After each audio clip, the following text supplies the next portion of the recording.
Well, hey, friend, welcome to the Love Your Bible podcast. I have J.J. Phillips here as a guest on the podcast. J.J., what's going on? Nothing much, man. Just trying to wrap up summer here, so excited. I like it. So if you don't know J.J., he was I guess, have you grown up like in Callaway County your whole life? Yeah, that's right. I've lived at the same address my entire life, so Really? I didn't know that. just about maybe a couple weeks in there, I was right down the road. But Okay.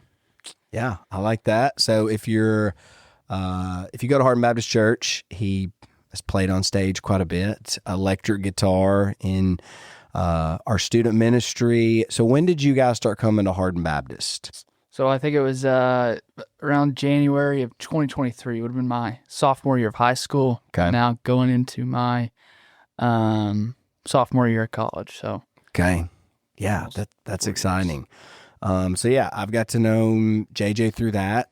And I will say, as a high school student, we got breakfast. I don't know, you call me and you're like, hey, let's do breakfast. And you wanted to know like what commentaries I enjoy. I think you had some Christmas money and you're like, man, I want to buy some commentaries. And I thought, when I was in high school, I did not buy commentaries. oh yeah, So, man, I can remember Martha's, like just you're wanting to read and dive into theology. And so I was always like, man, this is a cool kid who loves the Lord and is chasing after him. So that was really a cool thing. So if you're listening to the podcast, what we're going to do is take I don't know if it's going to be a deep dive, maybe a shallow dive into Carl Trueman's book, The Desecration of Man.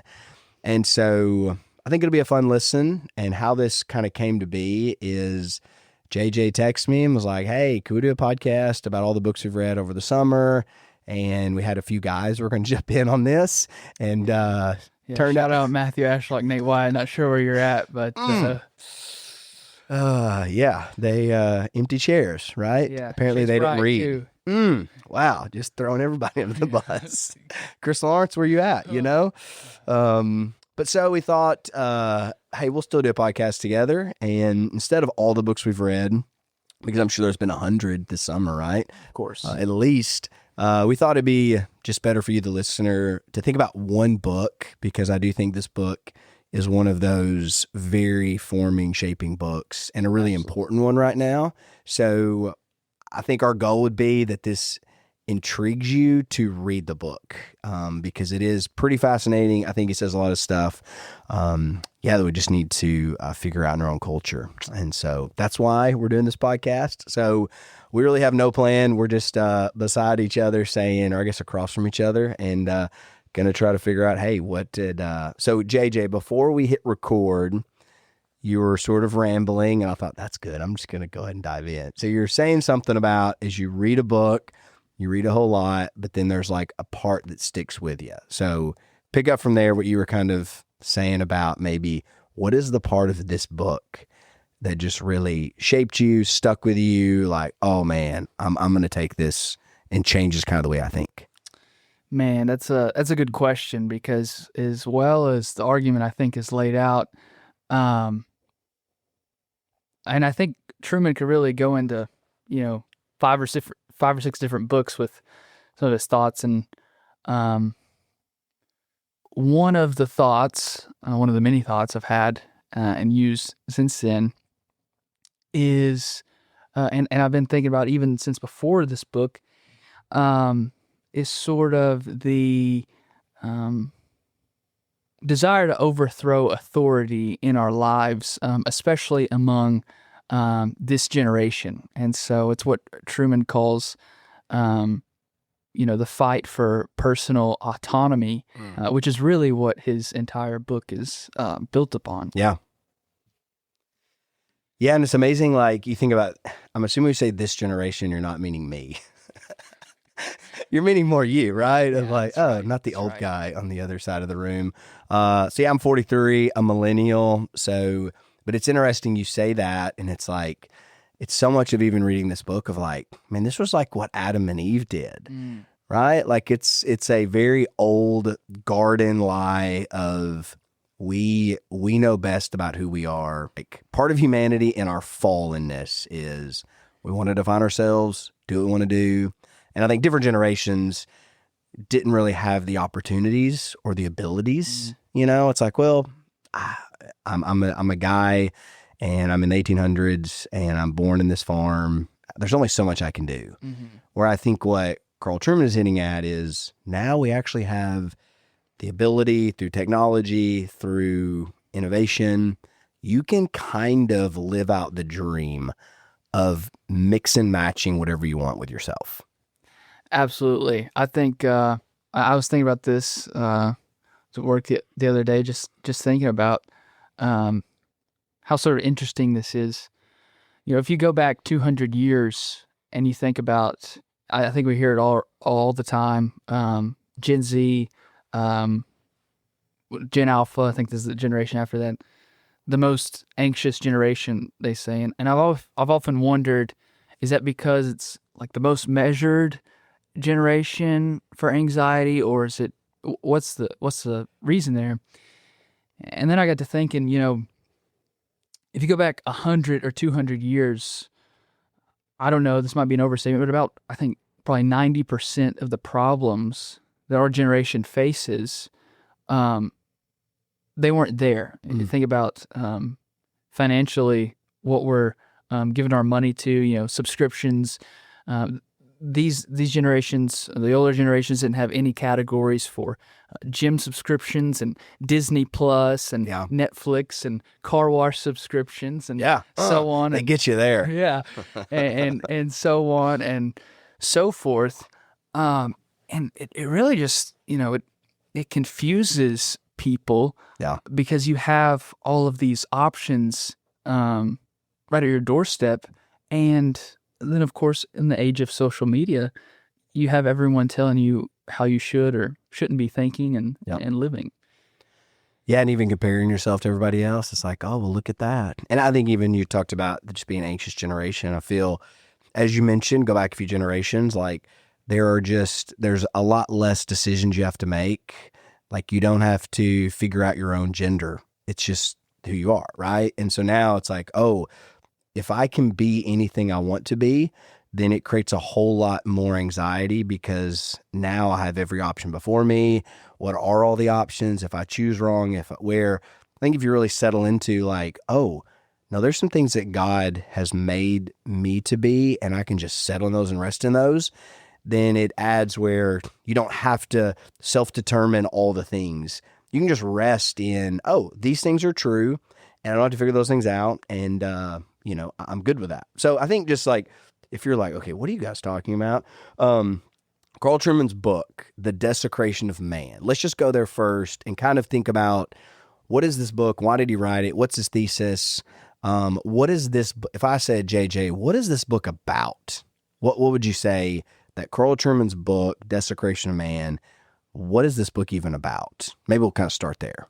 Yeah, I think that's a great question, a great place to start. I think, you know, it's in the title. And so what are we thinking about desecration? And he actually gives the definition of this in his introduction. And again, another reason you should read this is the book is worth its weight in gold just in the introduction. I agree. To get you thinking. And he defines desecration as this: it is the denial of sacred boundaries, the profanation of all that is holy, that the murderer finds so exhilarating, and that makes his crimes so addictive. So what he's going to argue throughout this book is that over time, humans have not only began to, what he says, break laws, moral law, natural law, and those sorts of laws, but they've exhilarated in transgression. So like it's fun. Absolutely. It feels good. Like, oh, I get to do something wrong and I don't have to have that obligation. I can do the opposite. Yeah, I think there's a J.C. Ryle quote that goes something like, you know, one generation that tolerates sin leads to the next generation who celebrates it. Yeah, absolutely. And so what he's saying is not that we're just a little confused about what it means to be made in the image of God, but that we're actually rising up to be gods. He uses the parable of Nietzsche's madman, and the parable goes something like, Did you know the madman before you read this book? Like, had you heard that one? I think I heard Trueman talk about it, but Yeah, but that that's was me. it. I'm like, I don't remember this one, but it was through this book. I'm like, oh yeah, now I know Nietzsche's madman. So That was it. And so it goes something like, this guy runs into the city and he sees everyone in the city and he's screaming, "We killed God! We killed God!" And they're saying, "What do you mean? yeah, We've got the blood of God on our hands." And this was very, I think a lot of people have a misconception about Nietzsche yeah, and what he's saying here. yeah, He's not saying, yes, we've killed God, we can now be gods ourselves. What he's saying is, if you kill God in the way that the Enlightenment period kind of had, you must rise and become God yourself. And so yeah, sort of defacing the image of God so much that that he doesn't exist means that you yourself have to rise up and be God. And Trueman kind of starts this with, he went on a podcast, and the question was, can we have a moral society without Christianity? And ultimately, what Trueman would argue is, if you're going to have a society without God, you yourself must become God. yeah. Yeah, and that's a big obligation, right? And all of a sudden you've got pressures, and talking about anxious generation. Now, if you're having to become God, that's really hard. And I was really struck by, and so he would call like our current moment like the hour of the madman. And because in little Nietzsche's, if you've read the poem, which I went and actually read the whole thing, it's a really cool little poem. But the thing is, like, what he realizes, I've came too early. And it's kind of a critique on, like, you'd say the Enlightenment, where all of a sudden we have reason, we have thought, we don't need God anymore. And so when God disappeared, you couldn't really tell it, because we still have a ordered society. You still have all these moral boundaries. It was going to take a while before, we're going to notice. And basically the madman's like, I came too early. And so I'm going to have to come back later. And then you're going to realize the things that you had, like morality, laws, order, society, that were all sort of, their foundation was in the goodness of God, image of God and man, those kind of things. Well, over time, you're going to lose all of that. And then it's going to be just chaos. And you are going to have to, as you mentioned, like, you're going to have a new moral order, a new society, and you're going to have to become the gods. And I think we're there. Like, I think that's Carl Trueman's argument is, we've reached the hour of the madman. Like, now we know, we're seeing the effects of, for a long time, we've really believed, kind of as a society outside of Christianity, man, we can just, through humanism and reason, we can build our own society, we can do our own things. And we didn't realize how much was undergirthed by God and God's word. Now that's gone. So now we're trying to figure out, what does it mean to be human? What does it mean to be man? What does it mean to be all of these things? And nobody knows. And so we're arguing back and forth, and there's kind of no foundation. Yeah. Yeah, no, that's really good. And I think, I can't remember if it was Trueman, or I feel like it was something I read recently. They were kind of comparing the West, Europe versus America. And it was something like, you don't have a secular society if you still have sort of the Christian codes or Christian morality still there. And I think that's right in line with what Trueman is saying here, where, as far as we may be throwing away God in our worship, but we still act according to our Christian conscience, or culturally Christian conscience. Yeah.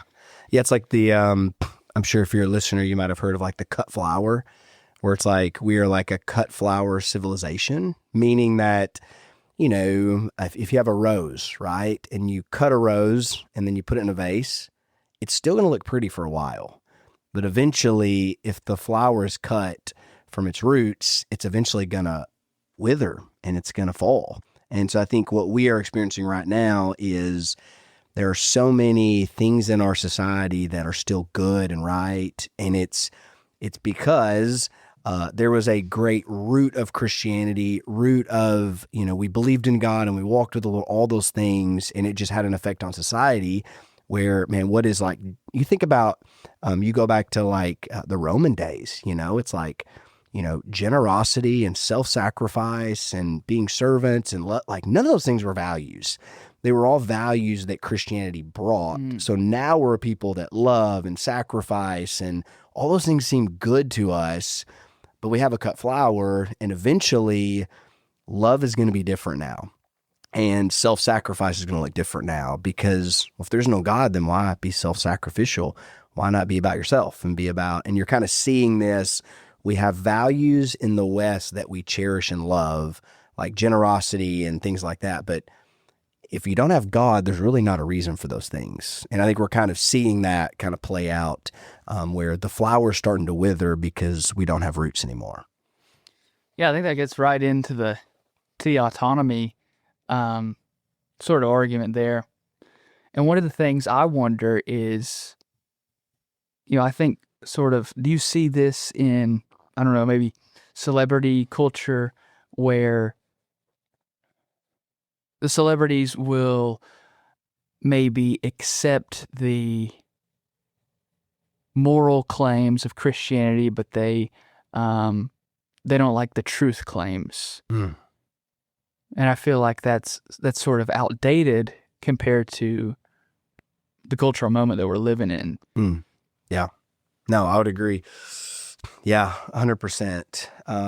So one of the things that he asked, I think, in the book that I would like to, just that idea of like, what is man, right? Because that's one of those. And it's funny, I preached a sermon on Psalm 8, and it was actually in preparation for Psalm 8. I remember Chris was like, hey, you doing Psalm 8?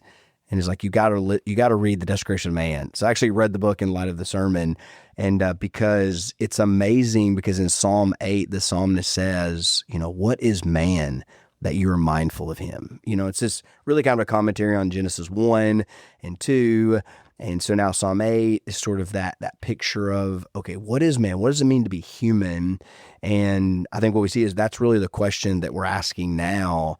What does it mean to be human beings in our moment? Like you go through like church history, like the beginning, it's like, okay, like who is Jesus? Is he like God, man? Is he, half and half? And we get like the hypostatic union and all those like beautiful doctrines, like early church. And then you had like, okay, well now like what is the church, and you got kind of like the Reformation, and then like what is salvation? Is it faith alone? Is it, so you had these moments where the church is arguing these different things. And a lot of people have said our moment is not who is Jesus, not what is the church, not what is salvation, but what is man? Like who are we as human beings? And it's pretty crazy. Like I can remember, like I'll go back to my college days. So 20 years ago, I'm at Murray State University, and I remember I had a professor in the Orcom department and put something on her door that was like he, she, or she, her, like pronouns. And it was just, and she was very like, progressive and pushing like just gender theory. And we began to really talk in Murray State about, well, gender is not the same as sex. Like you can be male, but you can be female in your gender. And I'll be honest, it was just like everybody in the class, what are you talking about? Like she was the woman down the hall with pushing this ideology that nobody even like really put much thought in. And so that's way different Murray State University today, right? I mean, you have, and this is not picking on Murray State. I love Murray State, go Racers. I'm alumni across the board. We'll say that in university life, it's no longer like this sort of eccentric thing. It's, oh, well, everybody assumes like gender is fluid, it's malleable, you can change it, it's not fixed, it doesn't mean anything to do with sex, you can go in and out of, like transgenderism is pretty normal in just the conversation, and all the things with that, LGBTQ plus, all that is normalized, celebrated, and that's just a 20-year. And I've seen over the 20 years, man, there's a lot of things. And I can just imagine for you, JJ, like you're a lot younger than I am. So you've really grown up in just, this is all normal. So I guess where does, I guess, how old are you now? 20? 19, gonna be 20. Okay, almost 20. Yeah. So, when you hear a story like that of me being like, this is so odd, to you, it's like, this is everywhere, right? A little bit different than the world you grew up in. Would that be right?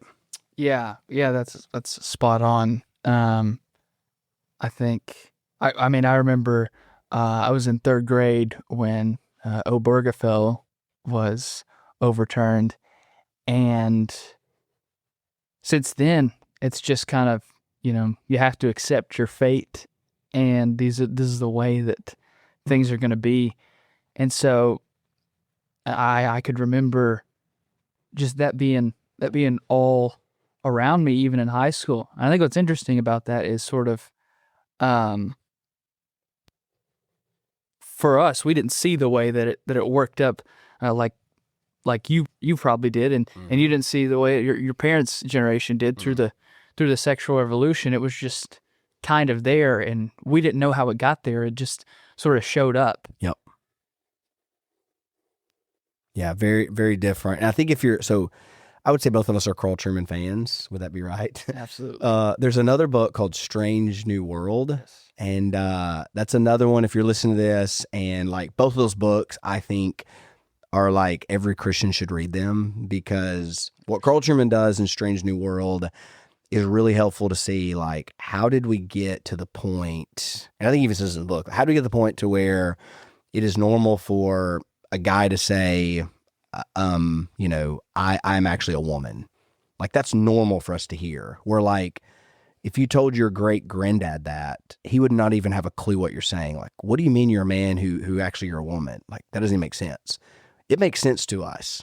And there was a trajectory that got us here. And he goes through basically, the philosophers and, cultural changes that led over the past 100 years that gets to the point where it's totally normal to say, I'm a woman trapped in a man's body, and everybody gets that. And that seems normal and actually true and right.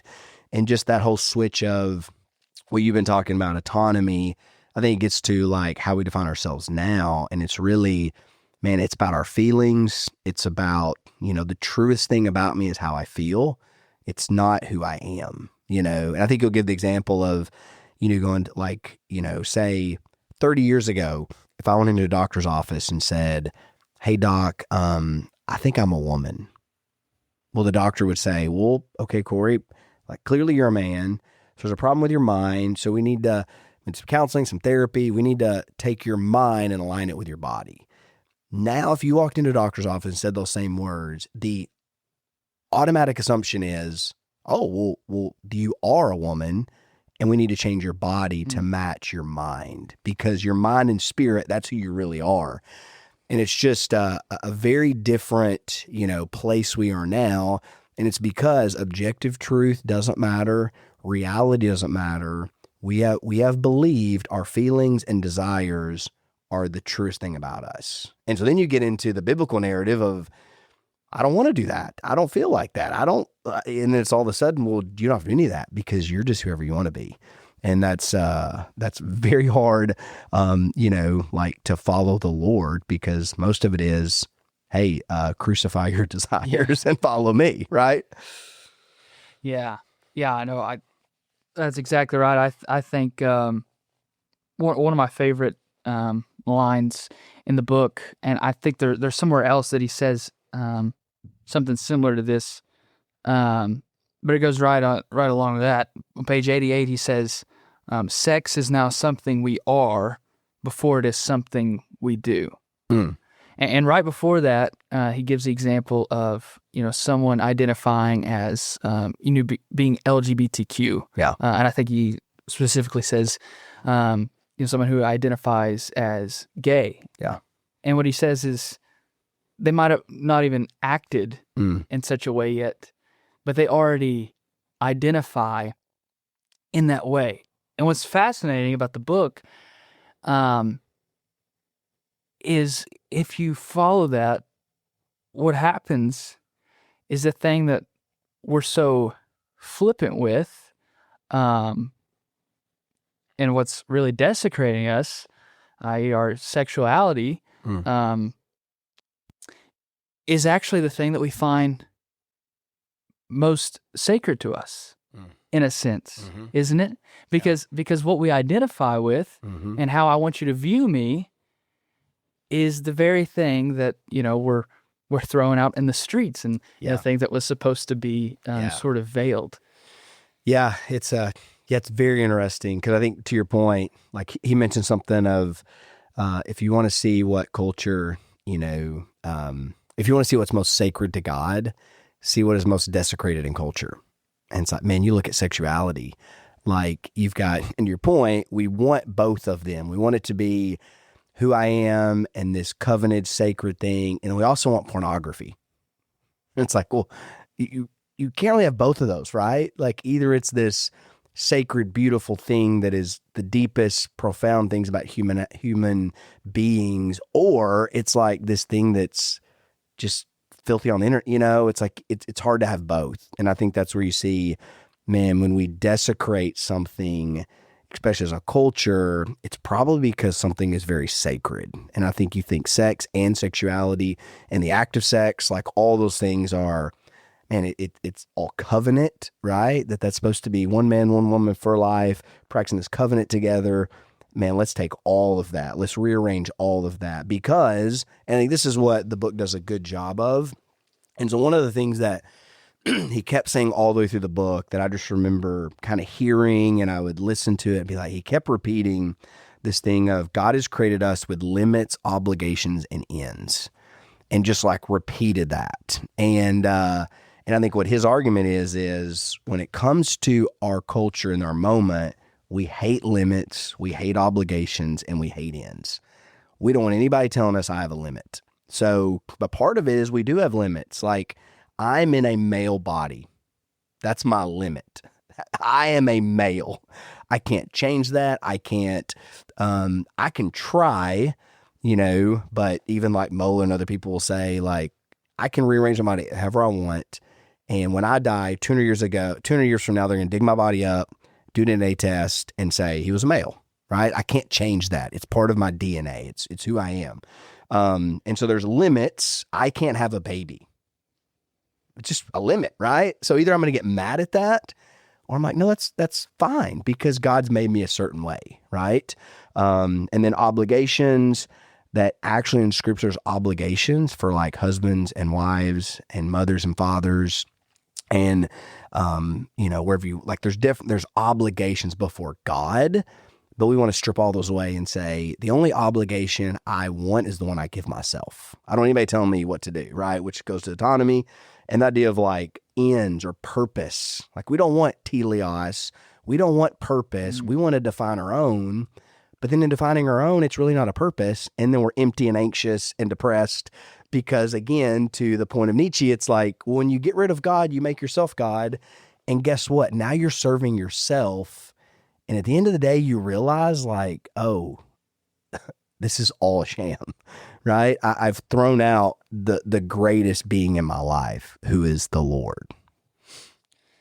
Yeah. It's interesting you say that, because I can remember reading or listening to a podcast with Trueman before this book came out, and he said, I really wanted to write a book on nihilism, which, correct me if I'm wrong here, but I think that's ultimately the belief that nothing matters. No purpose. Yeah, absolutely. Yeah. And he says, my editor kind of moved me in this direction. And I thought, man, this book would have been helpful had I had it some months before, because I can recall writing a paper for the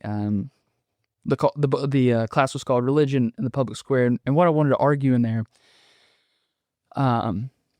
was a generation or a people that tries to free themselves of every end is a generation that'll only find themselves in slavery. And of course, I couldn't articulate that the way I wanted, but then months later I get Trueman, who says things like this. For at the heart of the sexual revolution lies a problem, and here's the problem. It asserts that the destruction of old sexual codes based on religious premises and a view of sex as sacred, is the path to liberation. But in practice, it has turned us all into objects and things that exist merely for the benefit, for the sexual pleasure of others. And so in man's attempt to try to become free of all these ends in every way, we've just become instruments or objects. And in turn, we become slaves to our own desires. Yep. We're given over so that we can act in every way to our own desires again, like Romans 1. And ultimately, in acting in that way, we can't do the very things that we were designed to do. And of course, that leads to the problem that we see today. Everyone is anxious.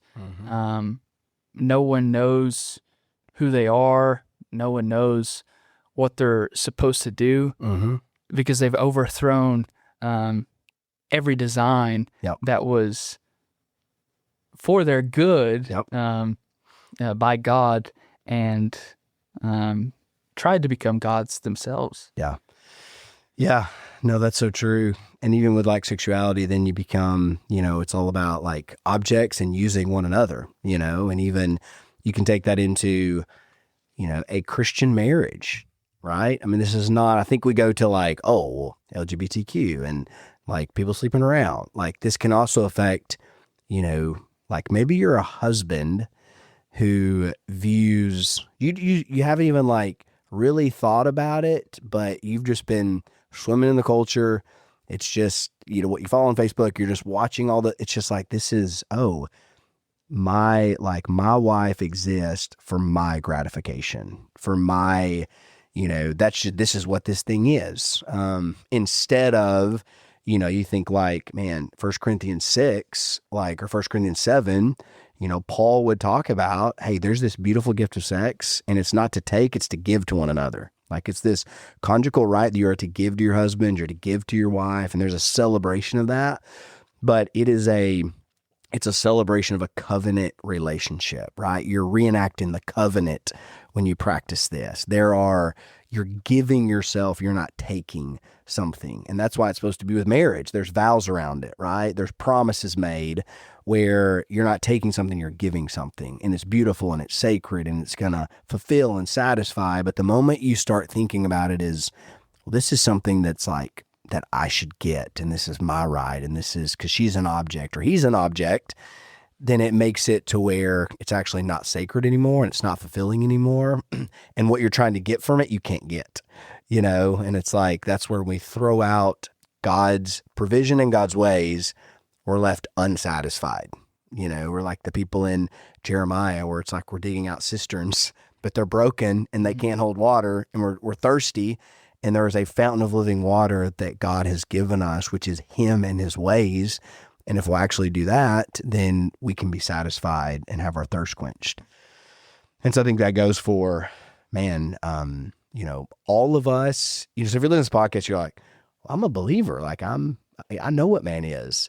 There's probably more of cultural thinking than all of us have. And I'm talking about the two guys on the mics right now that like, man, we can just forget our obligations, our ends, and our responsibilities before the Lord, and living under those instead of just doing what we want. At the end of the day, there's a lot of selfishness of just, we have a culture that celebrates, do what you want and be who you want. And as Christians, we can get in that lane and feel fine with it because every corner of society is cheering that on, other than the Bible, And so it's real easy to just like, I'm just going to do what I want for a little while. Yeah, I think the question that so many are often asking today is the question he's trying to answer, and that is, what is man?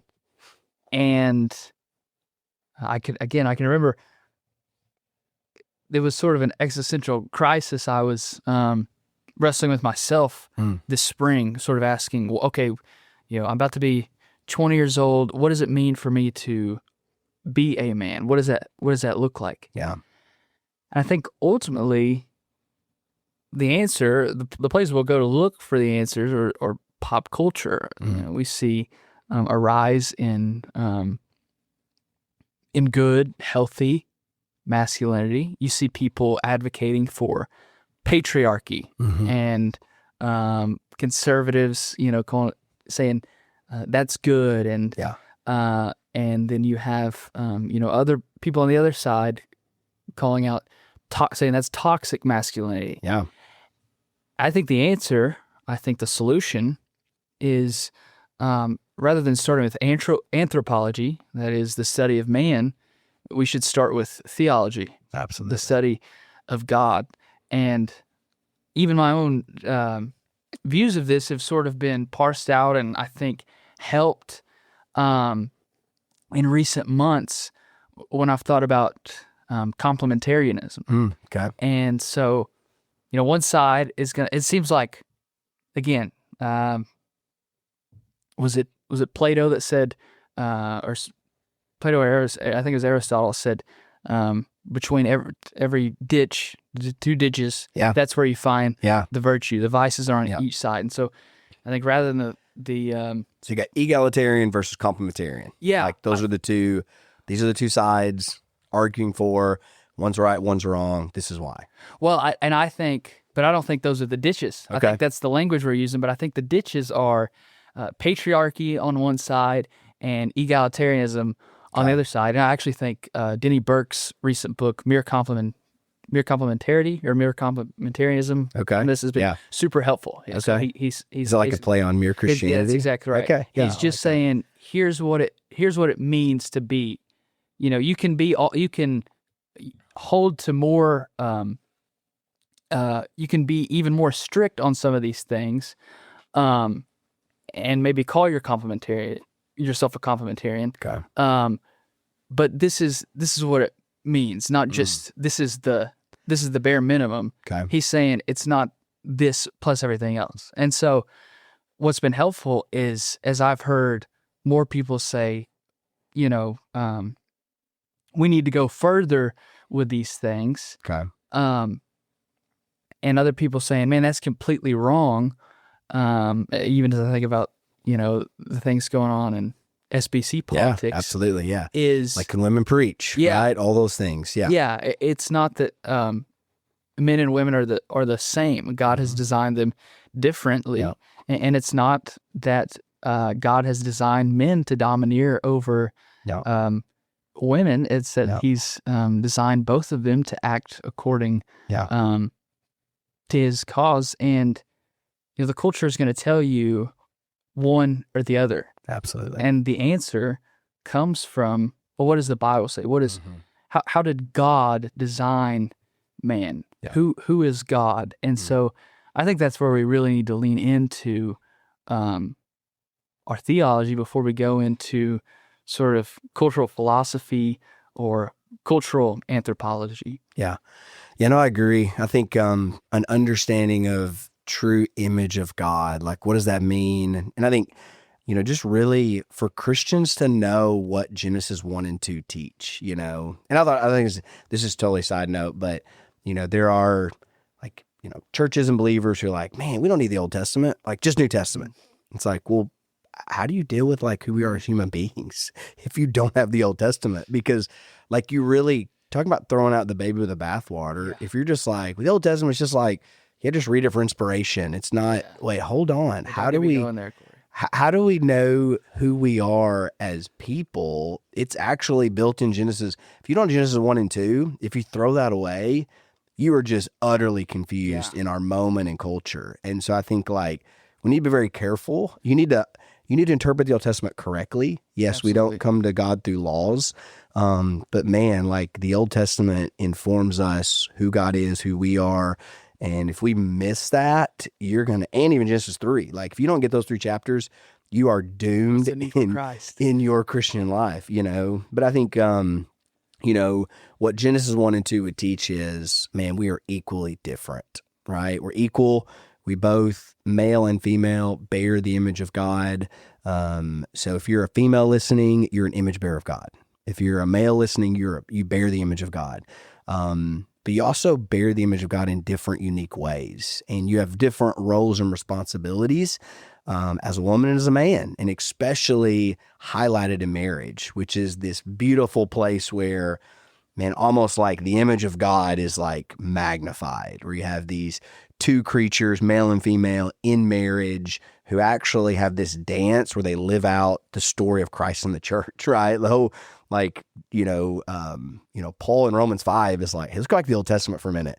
This whole leave your father and mother, hold fast to your wife, it's actually about Christ in the church. That's the mystery.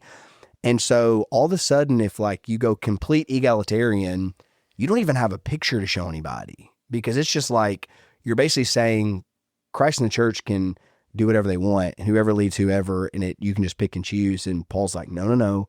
You're not just doing something with like leading and submitting. You're actually showing something.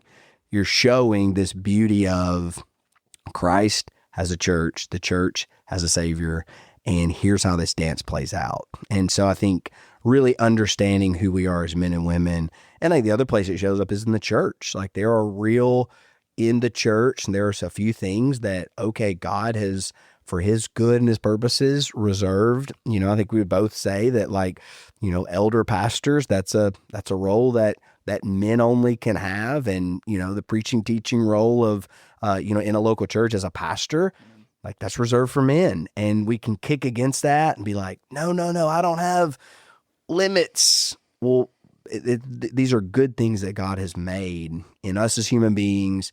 And you're only going to flourish if you live in how God's made you. You're not going to flourish trying to grab something outside of what he's designed for you. Yeah, absolutely. I'm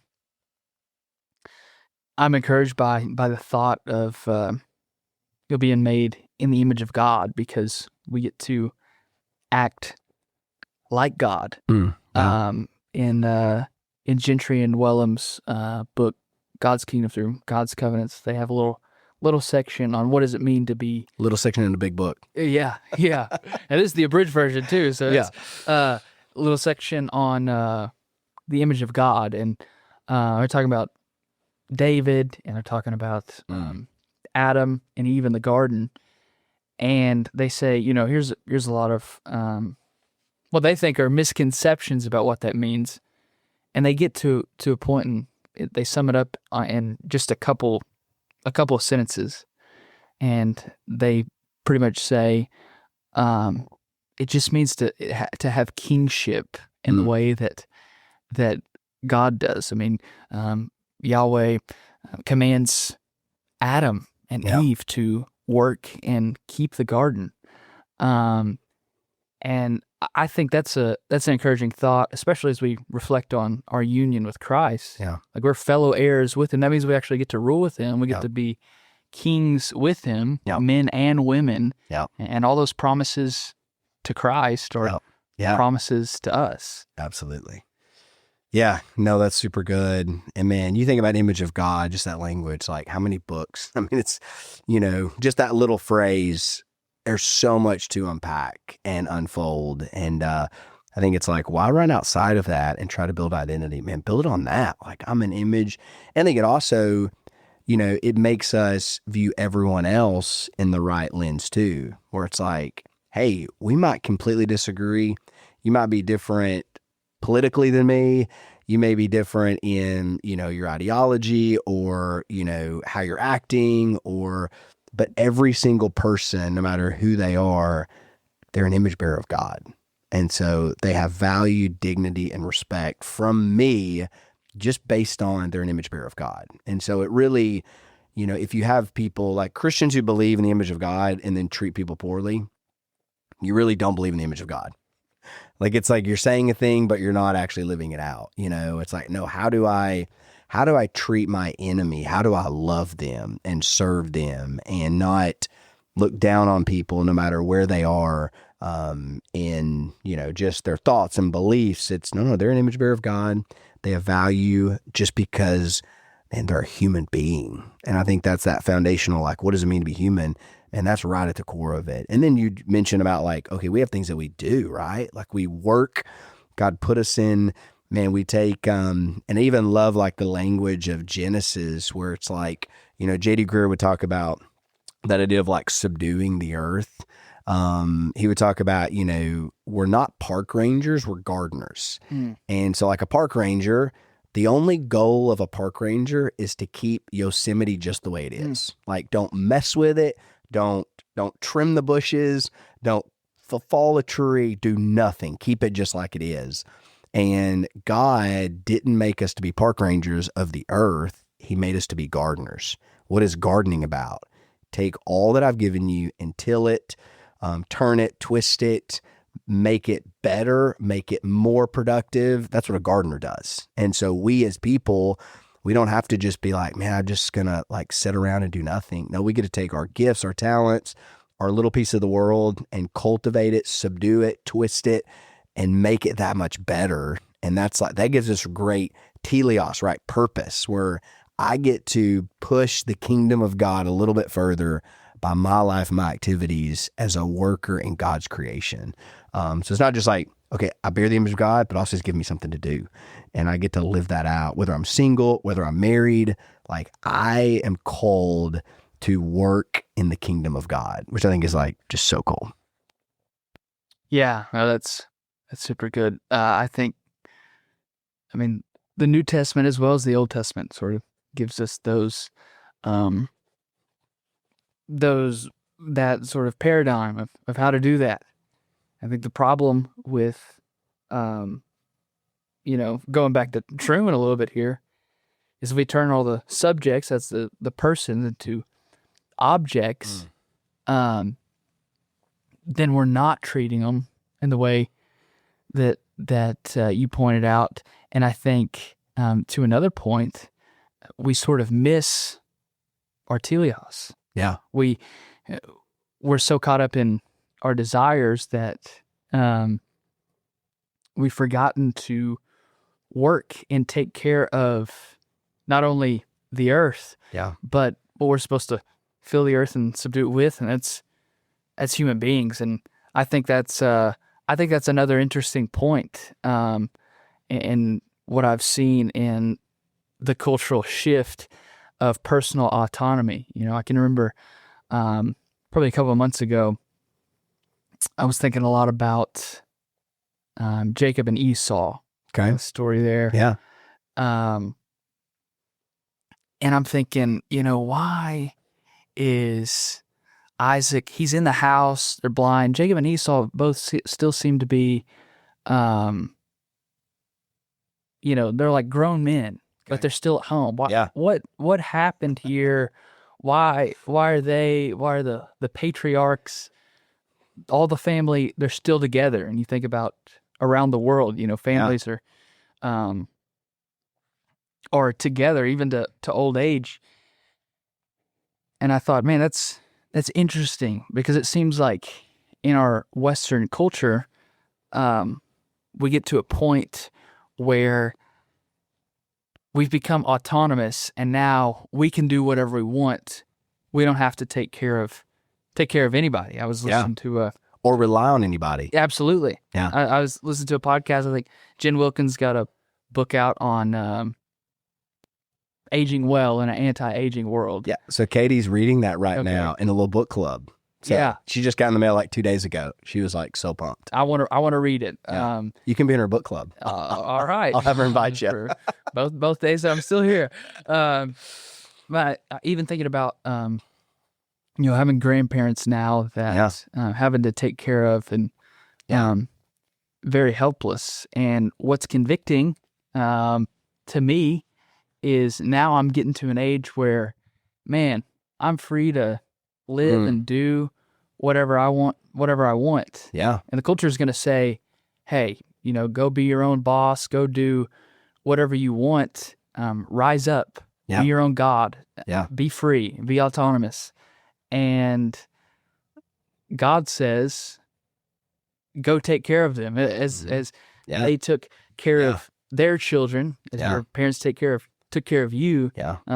You also should take care of them. And I think I think that what that's doing is that gets to another problem in culture of just rejecting authority. Mm-hmm. If authority gives you something you don't like, do we have the humility to say, hey, let's maybe listen to that and lean into that? Yeah. Or if we don't like what they say,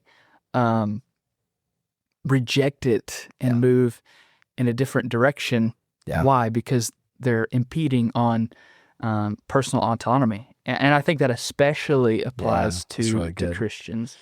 Yeah, I think when you the idea of like, when you shake off authority, you're also shaking off responsibility, because that's like the bottom end of that. Like, so the top end, you're like, nobody's going to tell me what to do. I can do what I want.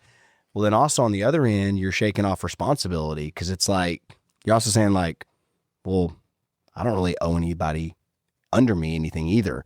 Nobody can look to me for me to keep my word, to carry out that task. Like, if I don't have to, live under anybody, then I'm not really responsible to anybody either. So I think it's like kind of both ways. I think that's really interesting for you as like a almost 20-year-old to think about like, man, what's my responsibility towards like my grandparents, who have helped raise you. And I think there is that in God's economy, there's a lot of like richness to, man, the ones who took care of you when you couldn't take care of yourself, now you're on the other end doing the same. And what we see is that's limiting my free life. But actually that might be what you're actually looking for, in all the vacations and the social media and the running. What you're really looking for is like thickness and richness. And it might be found in those relationships that you're running from, to kind of find something new and different. And it's actually what you have. You need to just look at, it's right in front of me. And so, I think that's good.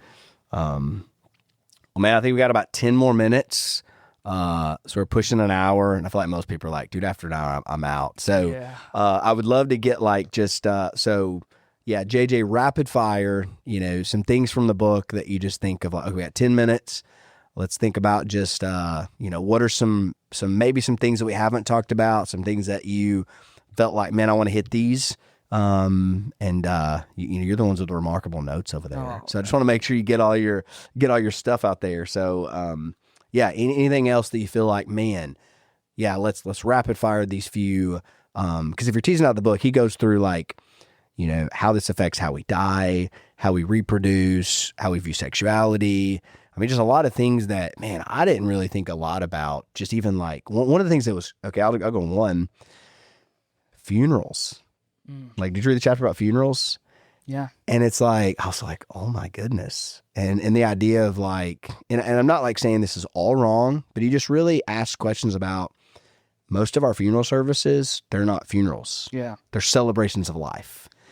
And I do all of those, right? Like all the funerals are a celebration of life. And we want to just think about and not that that's a wrong thing, but what's that coming from? And why is that different historically, where you had funerals and there was death and we're dressed in black, and death is a really bad thing and death takes us. But we sort of, in a way, want to mask that and ignore the reality of death, and just not even at death, just sweep over it and just concentrate on life, instead of setting in, wait, no, there's a death that happened, and this is not part of God's good design, and that death is an enemy and it's going to be redeemed, and just really set in like the heaviness of, no, you're aging and you're going to die, and death is not a good thing. It's a bad thing. Yeah. One of the things that I heard him say, pair of the book, was he said, if they've got a life worth celebrating, if they lived a life worth celebrating, then they died a death worth grieving. Yeah, I remember that line. And so we should feel, if their life was that great, we should feel and grieve that. Just as, look, I think of Jesus and Lazarus. Jesus knew what he was going to do, and still cried. He wept. Mm-hmm. And I think ultimately that's as little as we think about it, that's the scariest enemy. Mm-hmm. We can get rid of, pretty much everything else. Yeah. We have different ways to do birth control, Yep. right or wrong. There are things that new technologies for the consequences of how we live. Yet we can't save ourselves from death, for it's appointed to man once to die, and then after that comes judgment. Yeah.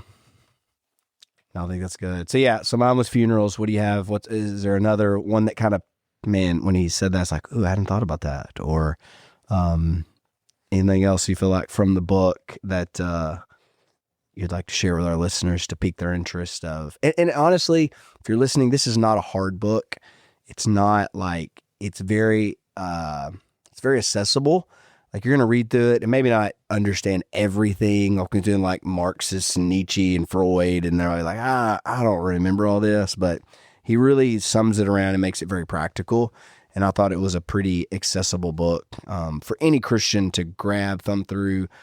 You can also, honestly, if you're like, I'm never going to read that book, he's got like a dozen hour-long like lectures on YouTube. You can just literally look up Desecration of Man, Carl Trueman, and he's going to give like a lecture at Oxford on this, and it's going to be brilliant. And he's got a good accent. So find him on podcast. Like, just this, man, what he's done in the few books I've read of him, he's one of those guys in our moment that's just really helpful. So I would say be a Carl Trueman fan.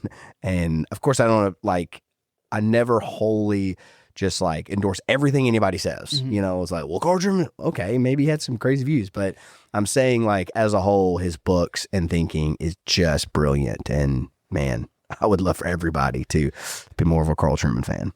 Yeah, I think we've scratched the surface. One last thing I'd give here is his sort of solution. That was good. Yeah. Get to this. Yeah, we have some good, guys. If the problem is desecration, then the solution is consecration. Let's go. Yeah, I remember that. So he says, ultimately, and here's where listeners may think, this doesn't apply to me. Well, he says, what's the solution? The solution is the church. Yeah. Well, if you're a part of the church, you're a part of the solution. Yeah. And he gets a little Baptist on us and uses alliterations. Yeah. I think it's cult, creed, and code. Yep. And so I think, I don't know if that's right, or we'll start with creed. Creed is teaching, and it needs to be right teaching about these things. Yeah. And so that'll be, again, theology shaping anthropology. Cult, that's our worship. How do we worship together? We know what to worship.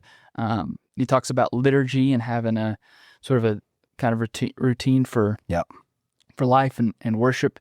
And then the last one is code, and that's a big one. I mean, you have to have all three because how do we live this out? Yeah, what's the ethics? You can either accept the morality of Christianity and not accept the truth claims, which the Apostle Paul would say, if Jesus is still in the tomb, there's do what you want, right? Go live. Or you can accept the truth claims and not accept the code and live it out. And to which he would say, what are we to say? Shall we sin so that grace may abound? Grace may abound by no means. And so, I think, and then you've got the just not really caring much about the cult, and cult in a good way. I know you're probably listening like, wait, what do you, like, he's meaning, in the goodness of that word, where like finding yourself as part of a church, a community where there's practices, there are, every 7 days you gather with your brothers and sisters in Christ and worship the Lord and hear preaching and those type of things, where you might be a believer who like, man, I believe the truth.